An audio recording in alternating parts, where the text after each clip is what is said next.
retally of the victims in all our favorite horror movies. I'm James A. Janice, and today we're looking at the spectacularly bizarre Halloween 3 Season of the Witch, released in 1982. Let's get one thing straight right off the bat. Yes, this is the Halloween movie that has nothing to do with Michael Myers. Instead, it's a completely unrelated tale about an evil Irish toy maker and his diabolical plan to kill kids all over the country using booby-trapped masks and a disturbingly catchy jingle. Allow me to explain how this shapeless Halloween sequel came to be. John Carpenter and Deborah Hill, the producers of the first film, originally wanted to make the Halloween series an anthology in the same vein as The Twilight Zone, with each movie telling an all-new spooktacular tale set around the holiday. Then, any movie that did well could get a spin-off series. It sounds kind of Conjuring-esque in retrospect, but there was a bit of a problem. Michael Myers had made such an impact in the original film that the other producers wanted him back, so Carpenter and Hill agreed to make one more movie about it before proceeding with their sort of jukebox of horror plan. And that's why Michael originally died at the end of Halloween 2. That was supposed to be it for him, and then on to something else. But people loved Michael Myers just too much, and you can't really blame them. Maybe if they'd started this anthological approach with the first sequel, the audience would have been more understanding. But after 2 Halloweens starring the stalkery Shape, it's not surprising that audiences expected him back for the third. And thus, Season of the Witch was a pretty big bomb that ended any plans to make a Twilight Zone of cinematic terrors. As for the movie itself, it's completely ridiculous, even if it was entirely separate from the Halloween series. I actually love it because of how crazy it is. In fact, the only thing I don't care for is the May-December of the following year romance going on in it. Other than that, I love it. The witchcraft, the sci-fi, all the brutal kills. Let's see how many I'm talking about and count them up.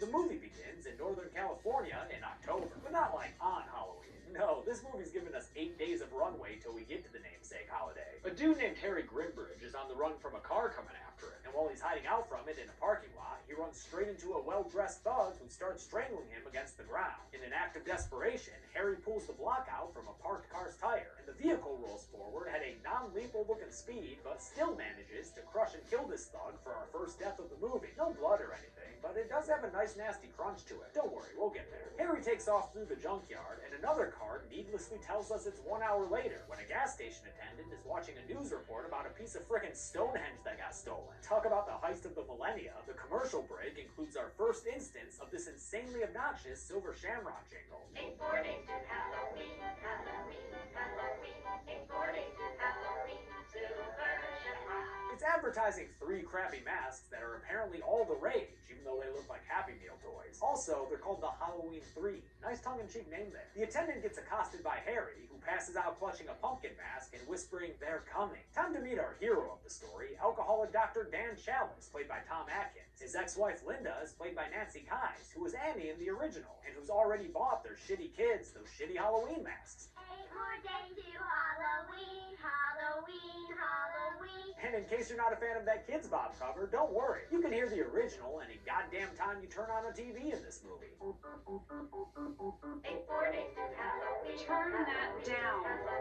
Although he's drunk as a skunk, Dan is called in to take care of Harry, who was brought into the hospital by that friendly gas station attendant who's just like, he's really gotta get out of there right now. I don't know why. Harry wakes up at the sound of the ubiquitous Silver Shamrock commercial, and he once again delivers creepy prophetic warnings. They're going to kill us, all of us. That night, after drunk horny Dan gropes one of his nurses and passes out in a stupor on a hospital couch, another well-dressed thug sneaks his way into Harry's hospital room and kills the old rambling man in a seriously gnarly way, sticking his fingers right into Harry's eyes and just breaking his skull with a single hand. It's a simple kill for sure, but the way it's done is absolutely brutal, as are a lot of the kills to come. It's good stuff. Dan awakens to a nurse's screams and stumbles his way down the hallway out to the parking lot. There he watches as the assassin sits calmly in his car, douses himself with gasoline, and lights himself on fire, giving us another explosive kill and driving home that this movie is not really a slasher. It's more of a what-the-fuck mystery that'll have to be figured out by the drunkest doctor in the Golden State. The title card tells us it's the next day when Harry's St. Vincent-looking daughter Ellie arrives at the hospital to identify his body. And then,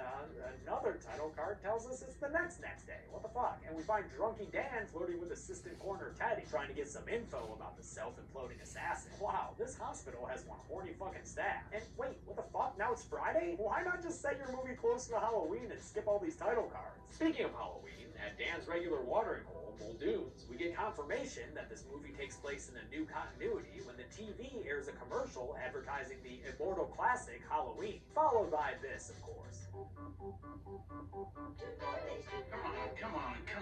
Yeah, come on. Ellie walks into this deserted bar and tells Dan that his entire staff knows he's a problematic day drinker. One of the nurses told me I could find you here. She enlists Dan to help her find out more about her father's death instead of going to like a sober police officer. So she takes him to her dad's toy shop where his records show that the last thing he did before getting that septum surgery was pick up a supply of silver shamrock masks from the factory in Santa Mira. Dan calls up his ex-wife and cancels plans with his kids so he can take a six-pack of roadies and head up the coast with Ellie. Real Dad of the Year material. Oh, and in case you were wondering what day it was,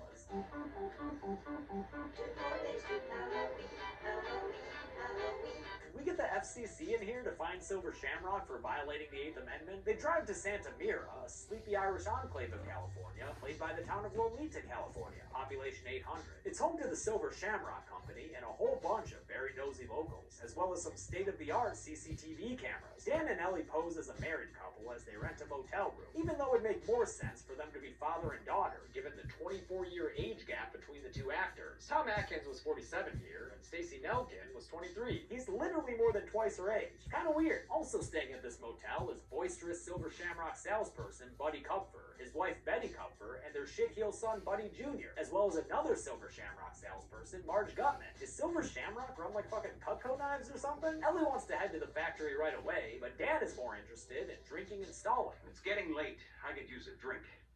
Let's take our time. Then the romance kicks off, and since her dad's death has probably left her with some father issues, Ellie's totally down for some mature mustache rides. An uncredited Jamie Lee Curtis voice comes over a loudspeaker to announce Santa Mira's curfew is now in effect. But fuck if that's gonna stop Dan from getting his booze. He's got those DTs to ward off, you know? On his way back, he runs into a homeless guy named Starker, who puts forth a great argument for getting himself a swig. I ain't got no diseases. You mind if I have a drink? The vagrant tells Dan about the head of Silver Shamrock, Colonel Cochran, who built this town up from the ground but without using any local labor. Maybe this place needs E-Verify. Starker cusses out Cochran to the night and those CCTV cameras everywhere, so after he leaves Dan, he gets attacked by two more well-dressed thugs who by now we figured out work for Mr. Cochran and Silver Shamrock. They get him to his knees, kind of suggestively, before the one played by Dick Warlock, who was part 2's Michael Myers, frickin' rips off Starker's head. Holy shit! Yes! That's what I'm talking about, Halloween 3. Keep giving me shit like this, and I will love you forever. Oh no? You're gonna give me more of this nasty romance?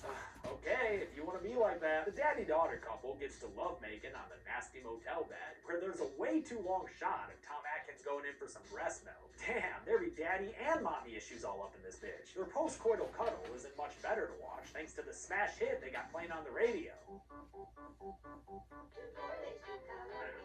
Leave this commercial. It never stops. I know, dude, I know. I guess it puts Ellie in the mood, though, because she's coming back for seconds. Aren't you just the least bit tired?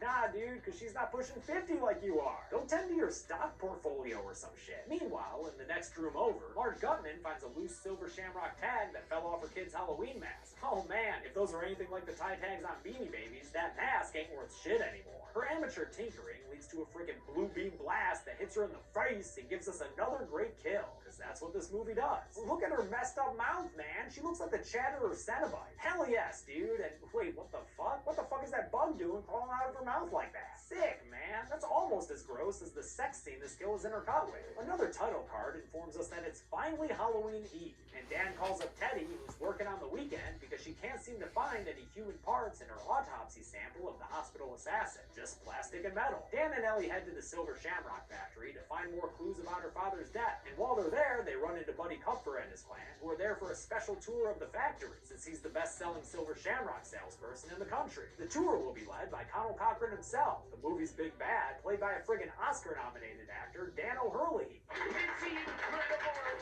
Yeah, he really is. He's one of the best parts of this movie, honestly. Cochran allows Dan and Ellie to join the tour for plot purposes, so everyone gets to peek behind the curtain of a company that somehow turns a profit with only 3 fucking masks in their stock. Shit, we had more pin variants than that when we launched our merchandise at deadmeatstore.com. And no, I will not apologize for that shameless plug, because this is America. Buddy Jr. even gets a shitty little pumpkin wrapped around his head from Cochran himself. Tee-hee, what fun! Cochran gets real cagey, though, when he talks about the quote-unquote final processing of the masks, which is apparently all all done behind this very discreet door in the factory. The best thing about this little mystery is this hilarious line delivery from Betty Kupfer. What final process?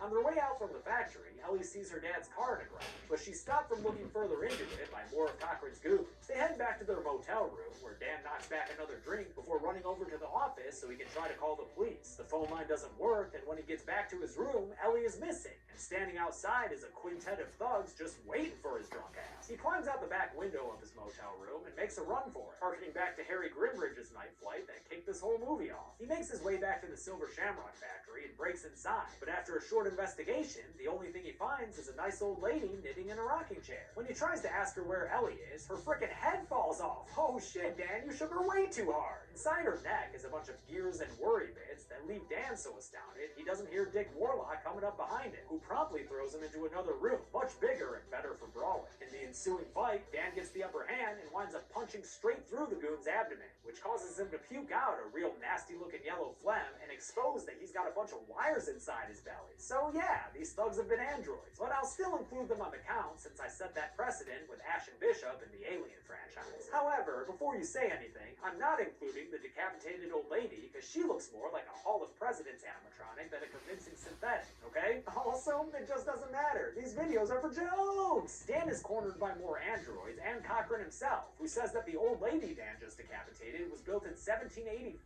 Damn! Cochran hand waves all the android science away by saying the inner mechanics were easy, and that the outer appearance wasn't much different than making Halloween masks. The title card tells us that it's finally Halloween, and on this very holy morning, Dan is marched into Cochran's bad guy headquarters, where that stolen Stonehenge rock is being used for all his bad guy magic and or science. Hey, how'd y'all steal that Stonehenge rock and get it to a factory in California? We had a time getting it in. You wouldn't believe how we did it. No, I would not. That's why I'm asking. That's it? That's all you're gonna say about it? Okay, cool. Yep, Stonehenge is the thing powering the evil buttons on the back of Cochran's masks, like the one that killed Marge Gutman, whose body is still in their factory for some reason. Cochran wants to show Dan a live demonstration, though, so his henchmen march the very naive Kupfer family into a dreary test room without any windows, under the guise of getting their feedback on a new Silver Shamrock ad campaign. With some beep boops and a knob twirl, we see the world's most obnoxious commercial again, and that includes head-on, applied directly to forehead. It instructs its viewers to put on their Silver Shamrock masks and watch the TV closely as a pumpkin gives us some Pokemon seizures. Little Buddy's mask button starts glowing, and in short order, we get to see what Cochran's got planned for the rest of the country that night. Apparently, it's to kill kids by turning their heads into mush. Holy shit, Halloween 3 just killed a fucking kid, dude! And in the most disgusting way, too, because there are all sorts of bugs coming out of that kid's skull. And a snake? A giant fucking snake? Whoa, dude, get the fuck out of here. Buddy's parents are killed as well, after Betty faints and Buddy Sr. is bit by his son's head rattler. He collapses to the ground on the monitors, and we watch as their bodies are overcome by the various critters that their dead son just gave birth to from his brain. It's a totally bizarre and unforgettable scene, and it's part of why I fucking love this movie. Just don't question why Cochran wants to turn kids into bugs and kill their parents with snake bites. It's a shitty plan that doesn't make sense, but fuck it. Later that day, the commercial plays for the bazillionth time in this movie as kids rush to the stores so they can all wear the same 3 fucking masks as everyone else. How are you about to get excited about looking the exact same as a third of all the other kids in the country? Although I guess they can add their own personal flair to each costume, as we see in this coast-to-coast montage, as director Tommy Lee Wallace's voice reminds them all of what's to come. Don't forget to wear your masks. Be in front of your TV sets for the horror-thon. And remember the big giveaway at 9.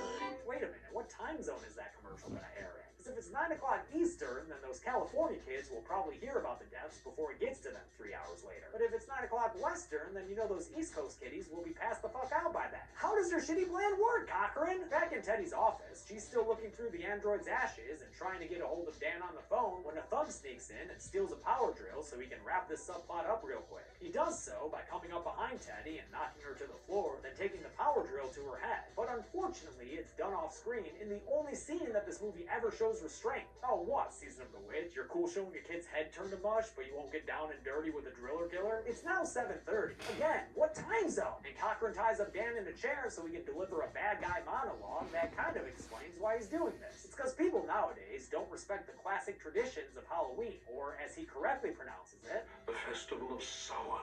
Good job, Cochran. Apparently, it's time to reclaim the holiday because, like, the planets are aligned or some shit? Whatever. He puts a mask on Dan's head and tells him Happy Halloween as the original Halloween movie starts playing on the TV. But Dan is one of those people who thinks the OG film is overrated and boring, so he kicks out the television, cuts through his restraints, then tosses his mask in an amazing throw to cover the camera in the room. He escapes through an air vent like he's the new James Bond with none of the training but twice the alcoholism. And he eventually finds his way to Ellie's room to remind the audience that she was once a character in this movie. They escape down a hallway and into the giant warehouse operating room where they're able to sneak by Cochran and his crew disguised as a sentient rack of Halloween masks. Man, this is some Scooby-Doo shit. Dan discovers that the boxes all around them are full of those kill buttons, so in a fun, if highly unlikely sequence, he manages to sneak his way over to a control panel without any of the dozens of henchmen seeing him and boot up the commercial to start playing on all the TVs in the room. Then he takes a box of the silver shamrock buttons and tosses them from the rafters down into the control room below. It's at this point that I'm kicking myself for making that androids count on the list rule earlier, because the commercial triggers all these buttons to go off and kill Cochran's henchmen with a bunch of electric beams that blast them to death but don't result in bugs or anything. Just the equally disgusting yellow phlegm spit up. Luckily, a couple of overhead shots make things easier for me, and I was able to count 16 bodies around the warehouse. I'm pretty confident in that number. As for Cochran himself, he simply looks up at Dan and Ellie in the rafters and applauds them with a golf clap, as the Stonehenge rock gets pissed and a giant blue circle apparates out of all the monitors in the control room. Together, the two beacons of energy, or whatever the fuck, send a couple of kill beams into Cochran that turns him into a paper man and then makes him disappear. What the fuck, man? Dan and Ellie run away from the Silver Shamrock factory as it turns into a spitting image of hell on earth. On their way to stop Cochran's plan from going through, Dan realizes that Ellie hasn't spoken a goddamn word since he rescued her, and it turns out that's because she's a fembot looking to kill him with a deadly face grab. Quick, Dan, play Divinals. I can't say for certain this means that the real Ellie Grimbridge was killed, so I'm not gonna put her on the list. But I will go ahead and put the EllieBot 5000 on the list after Dan crashes the car and gets the best of her in a fight with a tire iron that he uses to knock her head clean off. Good thing that's over with, and we can add another solid kill to the count. Great work, Season of the Witch. Oh, wait, her disembodied arm is still kicking, or punching, or grabbing, I guess. Whatever. Just end this goddamn fight sequence, please. Thank you.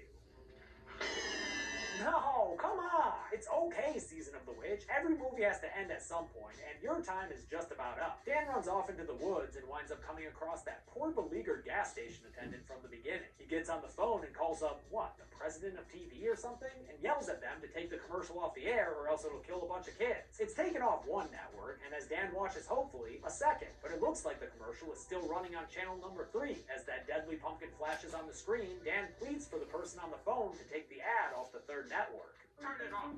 Stop it! Stop it! Stop it! Stop it! Stop it! Stop it! Yeah, dude, that's how this movie ends, with the potential death of, like, all the kids in the country, or at least in the Western time zone. Who the fuck knows? I don't include potential kills like that on the count, but don't worry, there are still plenty of others on screen, so let's get to the numbers. No, you gotta turn it off. Please stop it. Stop it. Stop it. Stop it. Stop it. Stop it. Stop it!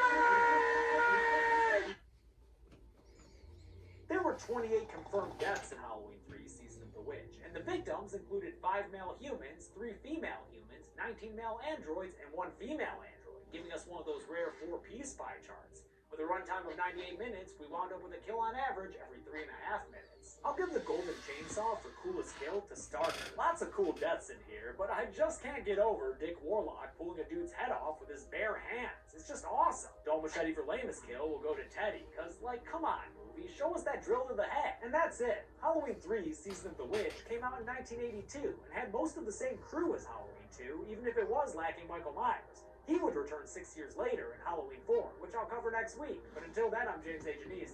This has been The Kill Count. Thanks a lot for watching.